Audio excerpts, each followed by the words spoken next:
श्रोतेहो नमस्कार. चिंतन या कार्यक्रमामध्ये आज आपण ऐकणार आहोत डॉक्टर वंदना कामत यांचे विचार. विषय आहे भावनांविषयी बोलू काही. आज ऐकूया तिसरा भाग. जगण्याच्या रेट्यात कधीकधी असं होतं की आपण आपले नुसते यांत्रिकपणे जगत असतो. मागील पानावरून पुढे असं आपोआप सगळं सुरू असतं. परिस्थितीच बऱ्याचदा तशी असते म्हणा. नोकरी, व्यवसायातील ताण, कुटुंबाची जबाबदारी, काही सामाजिक कर्तव्य अशा विविध प्रकारच्या गोष्टींमध्ये आपण इतके अडकून जातो की क्षणभर थांबायला पण वेळ नसतो. आला दिवस पुढे चला असा सगळा मामला असतो. या सगळ्यांनी आपलं मन थकून जातं आणि त्याचा परिणाम शरीरावर होऊन शरीरात देखील थकवा जाणवू लागतो. त्याशिवाय सतत त्याच प्रकारचं काम केल्याने किंवा जबाबदाऱ्या निभावल्याने आपल्या जगण्या वागण्यात नकळत एक प्रकारचा यांत्रिकपणा येऊ लागतो. जीवन एकसुरी वाटू लागतं आणि त्याची देखील कधीकधी खंत वाटू लागते. बऱ्याचदा इतरांच्या नसतील एवढ्या आपल्याकडून अपेक्षा असतात. त्या पुऱ्या करताना दमछाक होते आणि क्वचित निराशही वाटायला लागतं. अशा वेळी जर थोडा वेळ आपल्या स्वतःला दिला तर त्याचा खूप उपयोग होऊ शकतो. आपण जितक्या सहजपणे आणि आत्मीयतेने आपल्या प्रियजनांची काळजी घेतो त्याच्या काही अंशी सुद्धा स्वतःची घेत नाही. आपल्यावर आपसूक संस्कारच तसे झालेले असतात की स्वतःच्या आधी इतरांचा विचार करावा.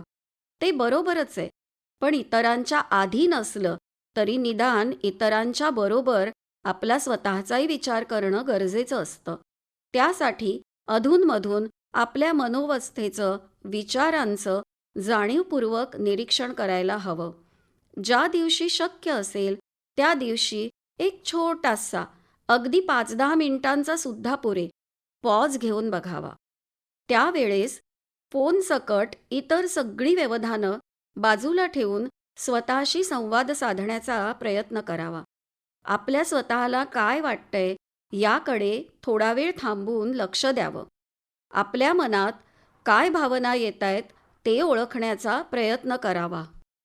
जर चिडचिड होत असेल, निराश वाटत असेल तर ते कशामुळे होतं आहे हे जाणून घ्यायचा प्रयत्न करावा. जरा वेळ डोळे मिटून शांत बसलं की हे समजायला सोपं जातं.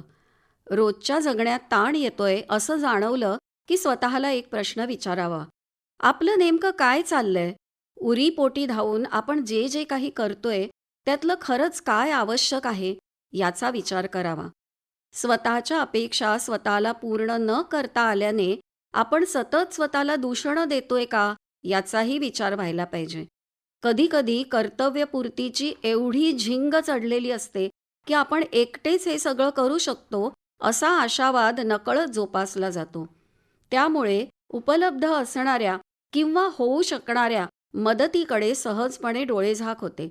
मग एखादं उद्दिष्ट 100% न साधल्याने येणारं फ्रस्ट्रेशन, त्याचा पुन्हा होणारा मानसिक शारीरिक त्रास, असं हे चक्र सुरूच राहतं.